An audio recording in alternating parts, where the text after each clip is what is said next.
There is a cave 1,000 feet into an Ozark hillside where the walls are covered, floor to ceiling, in painted faces. Not animals, faces, and they are not of this world. When the first state archaeologists were shown them, they didn't gasp. They shrugged. The detail was so fine, so deliberate, that they assumed somebody had snuck in with modern paint and faked the whole thing. They were wrong by 1,000 years. That is the pattern in these hollows. Every time someone tries to say how old something down here is, they get it wrong. And they always get it wrong in the same direction. Older. Always older. Number 15, Picture Cave, eastern edge of the Ozarks, Missouri. Picture Cave sits at the eastern shoulder of the Ozark Uplift in Missouri, and it holds one of the greatest concentrations of prehistoric painted art anywhere in North America. Hundreds of images, human figures, animals, and things that are neither figures with the bodies of men and the heads of hawks, warriors holding severed heads, a being researchers connect to the Mississippian hero known as Birdman or Morning Star. Here is the documented strange part.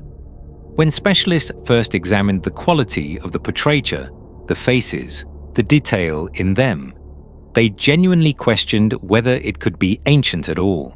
It looked too good. It took chemical dating of the pigments to settle it, and the answer came back around 1,000 years old, roughly AD 1000. Now the part nobody up there likes to talk about. In the 19th century, this place had another name. They called it the Bottomless Cave, because there was a pit at the back, and it said that when you dropped a stone down that shaft, no sound ever came back up. No splash, no clatter, nothing. Old-timers took that silence to mean the pit had no floor.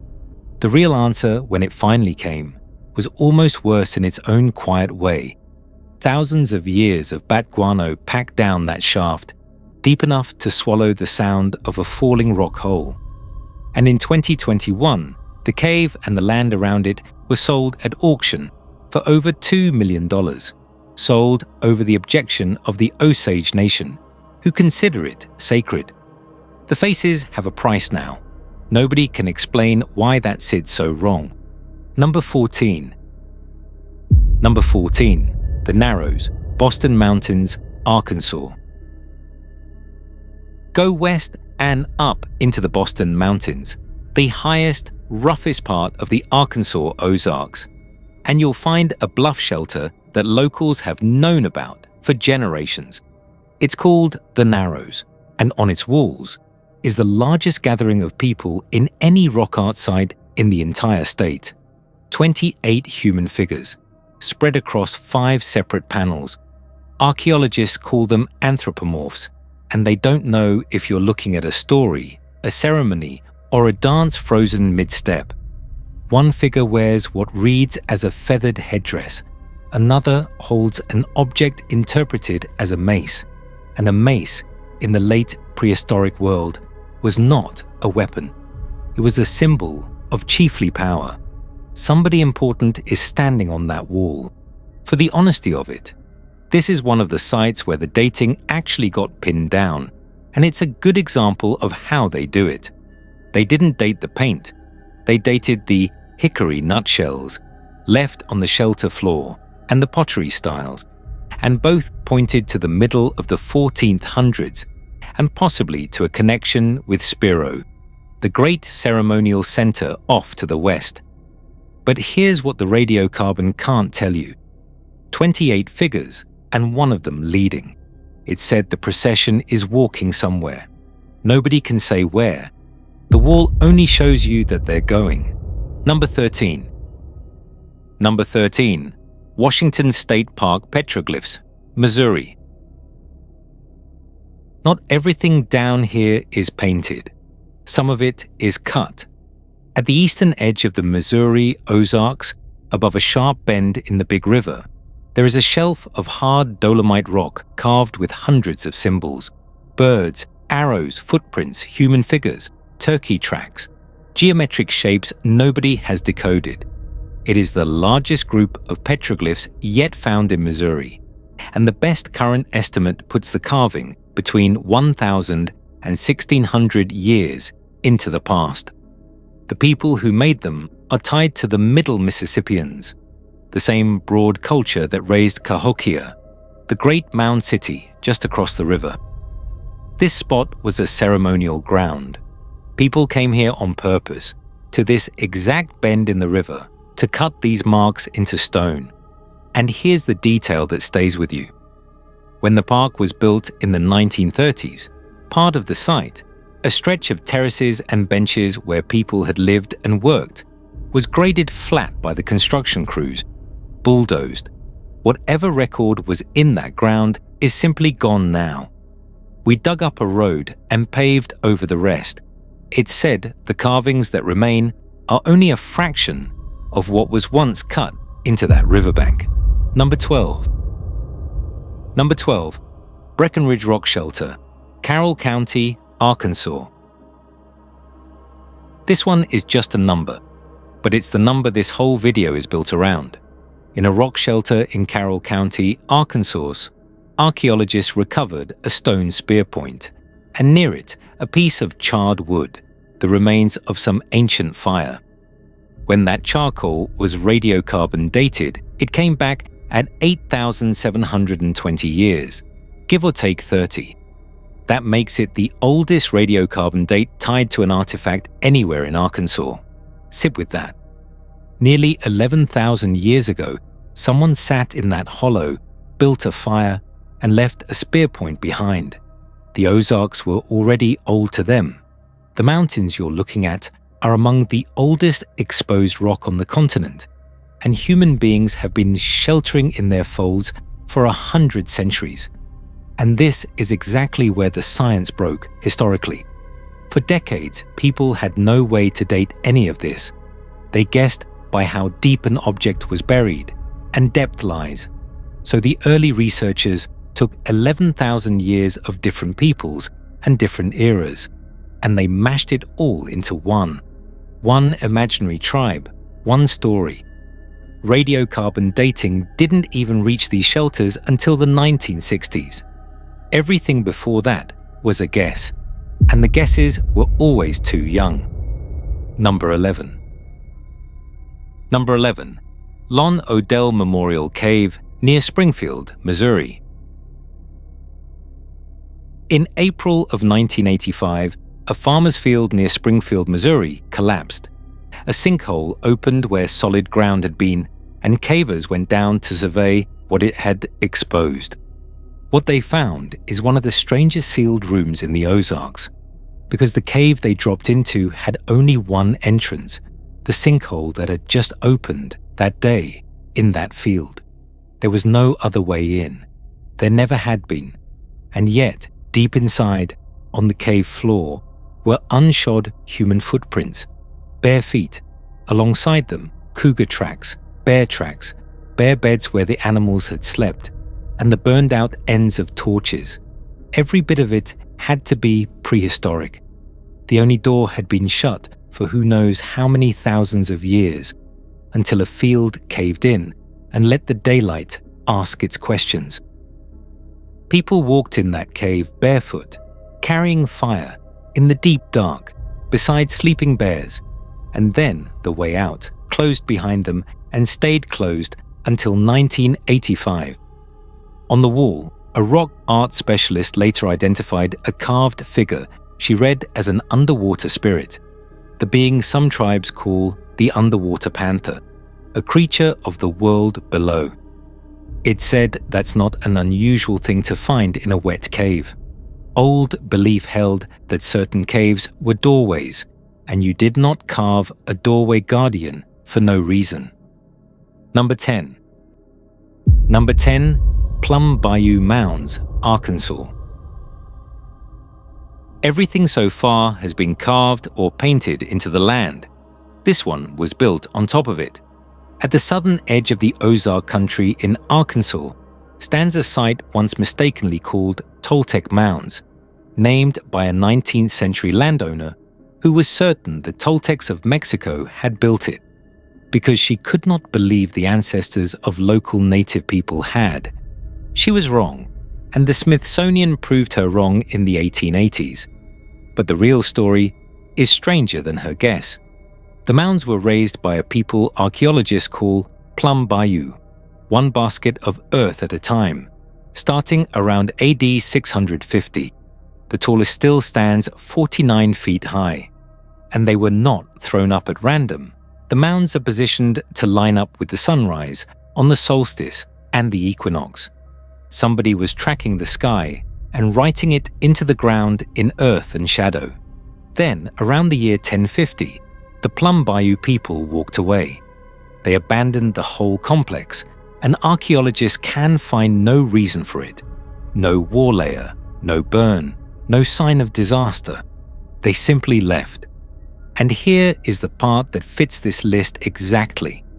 The Plum Bayou culture cannot be matched to any tribe living in the region when Europeans arrived. They don't connect cleanly to anyone still here.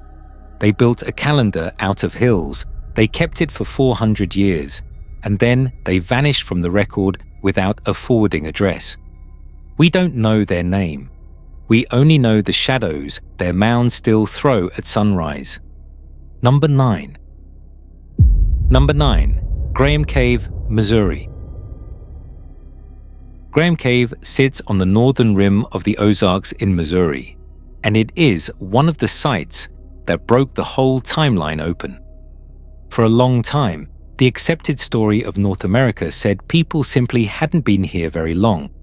Then places like Graham Cave were excavated, and the tools and the layers went down and down into the Paleo-Indian and archaic past. Thousands upon thousands of years of continuous human use. So significant the site was named a National Historic Landmark. People sheltered in that sandstone mouth when mastodons still walked nearby. The strange thing here isn't a legend. It's the sheer weight of time pressing up out of the floor. Every layer they dug through was somebody's whole world. And the deeper they went, the older it got. And the older it got, the more it undercut everything textbooks had said about when people first came into this country. It said the Ozarks were a refuge, that when the world outside changed, people came into these hollows and these caves and waited it out, generation after generation. The dirt in Graham Cave agrees. It just can't tell us who they all were. Number 8. Number 8. The White River, Mortuary Bluffs, Arkansas. Along the White River and its tributaries, in the Arkansas Ozarks, certain large bluffs were set aside for the dead. Not every shelter, specific ones. Archaeologists have found that in the later prehistoric period, particular bluffs overlooking the White River were used as mortuary houses, places built for the dead rather than the living. And the people laid to rest in them were not ordinary. They were buried with beads and ornaments made of marine shell that had to travel hundreds of miles inland from the Gulf Coast to reach these hills. Think about what that means. 1,000 years ago and more, something moved shell from the ocean, up through the whole interior of the continent, into specific high bluffs above one Ozark River to be buried with specific people. There was a network. There was rank. There was a reason certain souls went into certain bluffs with treasures from a sea they may never have seen. And it said the local people always knew which bluffs those were and left them alone. That some overhangs you simply did not shelter in, did not camp under, because of who was already resting there. The archaeology now confirms what the avoidance always encoded.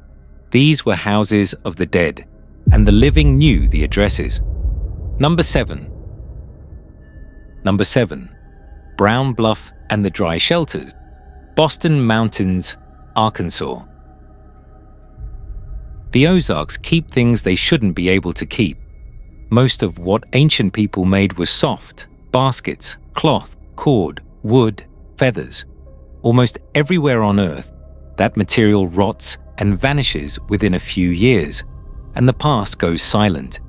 But the bluff shelters of the Boston Mountains are big and deep, and above all dry. And in that dryness, the soft things survived.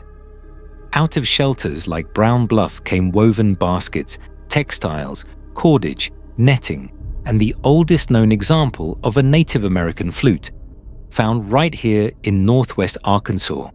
Instruments, music, the actual objects of daily and ceremonial life that almost never outlast the people who made them, preserved in the dark for 1,000 years and more. That preservation is a gift and a problem at once, because it's why the early researchers got so confused.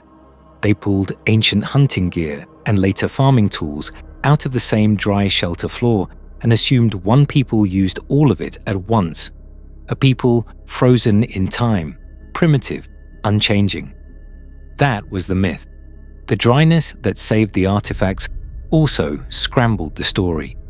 And it said there are shelters back in those mountains that were never dug at all, still sealed with their soft treasures intact in the dark. What a dry Ozark hollow can keep, it keeps for a very long time. Number 6. Number 6. Rock House Cave, Petit Jean, Arkansas.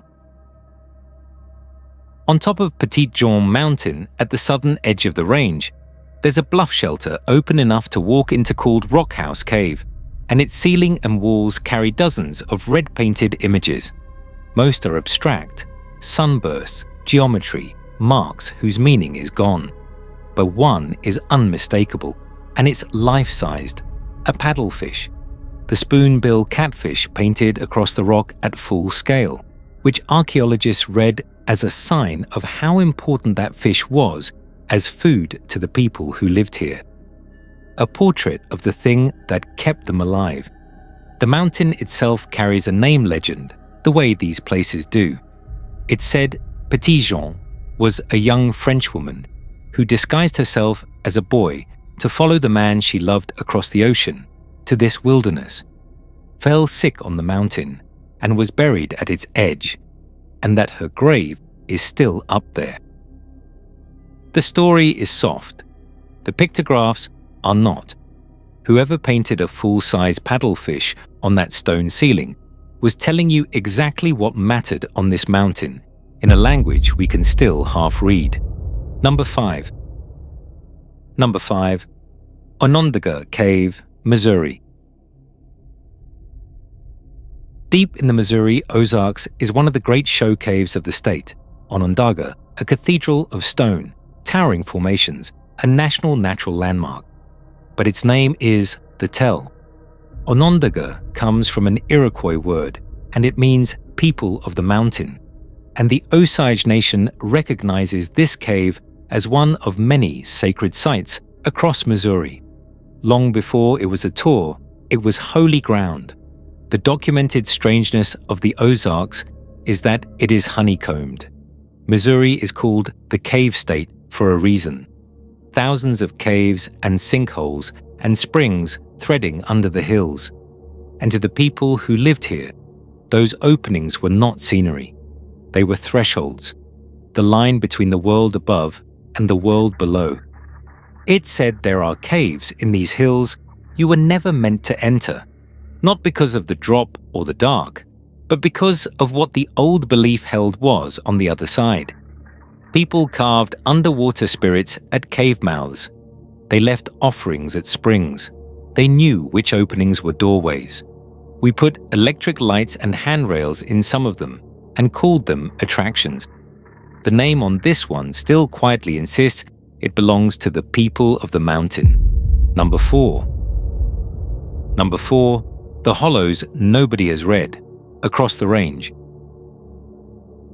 This one isn't a single site.